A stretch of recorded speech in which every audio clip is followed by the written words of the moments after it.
Hello students, FC coaching classes में आप सभी का स्वागत है। आज इस वीडियो में हम एटॉमिक ऑर्बिटल्स जैसे आपका एस पी डी एफ इनको 3D में देखेंगे। तो सबसे पहले हमारे पास है एस ऑर्बिटल। एस ऑर्बिटल को हम देख पा रहे हैं कि ये स्फेरिकल शेप का होता है। इसके तीनों एक्सिस हमें डिफरेंट कलर में यहाँ पे शो कर रहे हैं। X axis, Y axis, Z axis तीनों को डिफरेंट कलर में दिखा रहे हैं। बीच में इसका ये हमें एस ऑर्बिटल बिल्कुल क्लियर दिख रहा है। ऑर्बिटल्स क्या होता है? इमेजिनरी स्पेस होता है जहाँ पे इलेक्ट्रॉन एग्जिस्ट करते हैं। तो एस ऑर्बिटल के बाद अब हमने क्या है पी ऑर्बिटल। पी ऑर्बिटल का शेप होता है डम्बल शेप।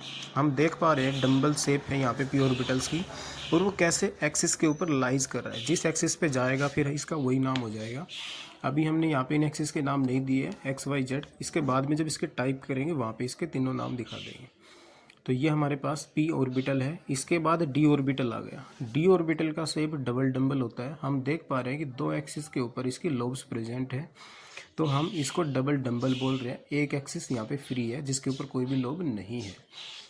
इसके बाद हम देखते हैं एफ ऑर्बिटल। एफ ऑर्बिटल की स्ट्रक्चर की तब भी बात होती है। ये तो बड़ी कम्प्लेक्स क्या है, बड़ी कॉम्प्लेक्स शेप होती है। हम देख पा रहे हैं कि इसकी हर एक एक्सिस के ऊपर लोब्स हैं और उन एक्सिस के बीच में भी इनके लोब्स एग्जिस्ट कर रही है। तो ये हमारे पास एफ ऑर्बिटल का कॉम्प्लेक्स स्ट्रक्चर है।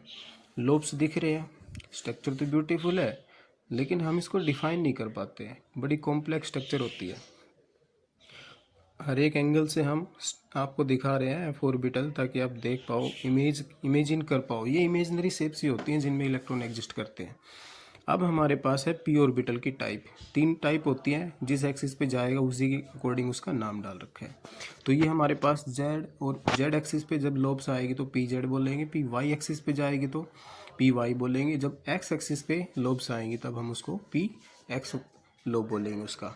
ये ऑर्बिटल्स हो गए इसके। अब हमारे पास है D orbital. D orbital 5 type के हैं। जिन एक्सिस के बीच में जाएंगे उसी के अकॉर्डिंग इनका नाम होगा। तो ये हमारे पास डी एक्स वाई, इसकी लोब्स हम देख पा रहे हैं एक्स और वाई एक्सिस के बीच में लाइज कर रही है।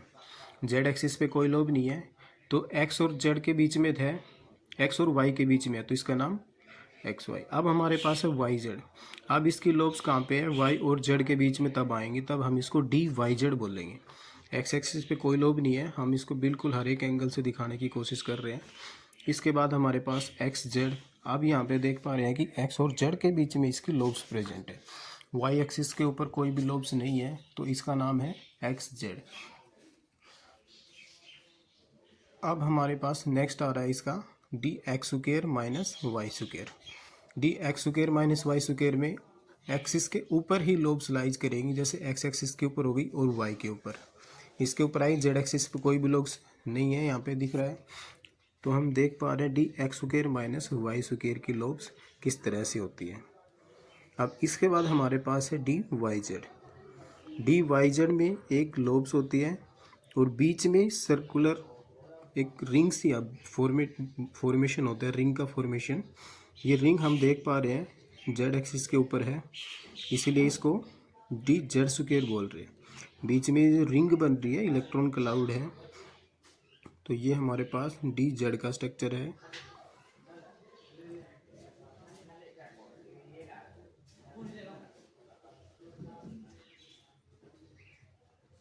अब हमारे पास कुछ एग्जाम्पल देखते हैं, उनमें इलेक्ट्रॉनिक कॉन्फ़िगरेशन भरने के बाद शेप कैसा दिखेगा। तो हमने हीलियम का एग्जाम्पल लिया है। हीलियम के अंदर 1s ऑर्बिटल के अंदर 2 इलेक्ट्रॉन है। हम इसके s ऑर्बिटल में 2 इलेक्ट्रॉन देख पा रहे हैं कि किस तरह से फिल होते हैं। एक ऑर्बिटल में मैक्सिमम 2 इलेक्ट्रॉन ही आ रहे हैं यहाँ पे s ऑर्बिटल में। अब नेक्स्ट हमने 2s, साइज बढ़ता जाएगा जैसे जैसे उसकी वैल्यू बढ़ती जाएगी।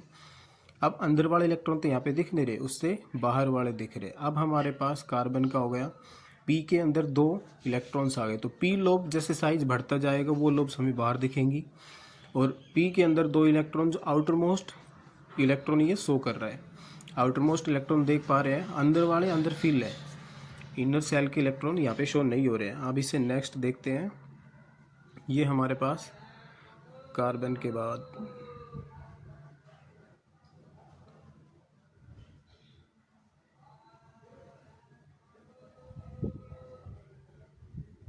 ऑक्सीजन। ऑक्सीजन के पी ऑर्बिटल में 4 इलेक्ट्रॉन है। 4 इलेक्ट्रॉन हम देख पा रहे हैं कि पी लोब्स के अंदर भरे हुए हैं, 2 लोब इसकी खाली है। ठीक है, अंदर वाली 1s2 2s2 दोनों के अंदर इलेक्ट्रॉन फिल है और 2p4 पी के कोई 4 लोब के अंदर इलेक्ट्रॉन है, 2 लोब्स यहाँ पे वैकेंट है जिनमें इलेक्ट्रॉन नहीं है। पी ऑर्बिटल में मैक्सिमम 6 इलेक्ट्रॉन आएंगे। तो इसे नेक्स्ट कॉन्फ़िगरेशन देख लेते हैं जिसमें 6 इलेक्ट्रॉन है। हम इसको कंप्लीट फिल्ड करके दिखाएंगे यहाँ पे। तो ये हमारे पास नियोन का लिया हमने, 6 ऑर्बिटल कंप्लीट है। तो हम देख पा रहे हैं कि इसके 6 की 6 लोब के अंदर इलेक्ट्रॉन्स एक एक भरे हुए हैं। तो ये हमारे पास 3D में इसका बिल्कुल हर एक एंगल से दिखा रहे हैं। 1s के अंदर भी 2 हैं, 2s के अंदर भी हैं, 2p6 कंप्लीट फील्ड ऑर्बिटल्स हमें इस तरीके से दिखते हैं। इसके बाद में नेक्स्ट ले रहे हैं मैग्नीशियम 12। अब s ऑर्बिटल में गए इलेक्ट्रॉन, तो s ऑर्बिटल का साइज बढ़ता जाएगा जैसे जैसे हमारे नंबर की वैल्यू बढ़ती जाएगी। तो s ऑर्बिटल के 2 इलेक्ट्रॉन देख पा रहे हैं। आउटर मोस्ट सेल में 2 इलेक्ट्रॉन हमें बिल्कुल सर्कुलर शेप में दिख रहे हैं। इसके बाद नेक्स्ट हमारे पास आर्गन p ऑर्बिटल के अंदर आउटर मोस्ट 6 है। तो p का साइज उसी लोब्स के ऊपर बढ़ेगा जो लोब्स पहले वाली थी।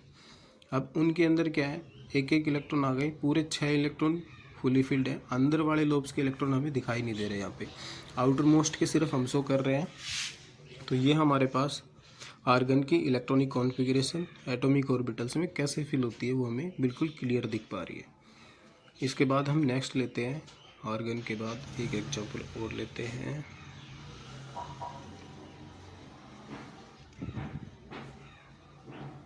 ये हमने कैल्शियम 20 एटॉमिक नंबर का लिया है। इसमें लास्ट सेल हमारे पास s ऑर्बिटल है। s ऑर्बिटल में भी 2 इलेक्ट्रॉन मैक्सिमम भरे जाते हैं, वो हमें बिल्कुल क्लियर दिख रहे हैं। अब हमने ये टाइटेनियम का देख लिया। जितना आगे जाते जाएंगे ये बिल्कुल कॉम्प्लेक्स होता जाएगा, फिर हमें अंदर वाले लोब्स विजिबल नहीं हो पाएंगे। ये आयरन का हो गया, जिंक,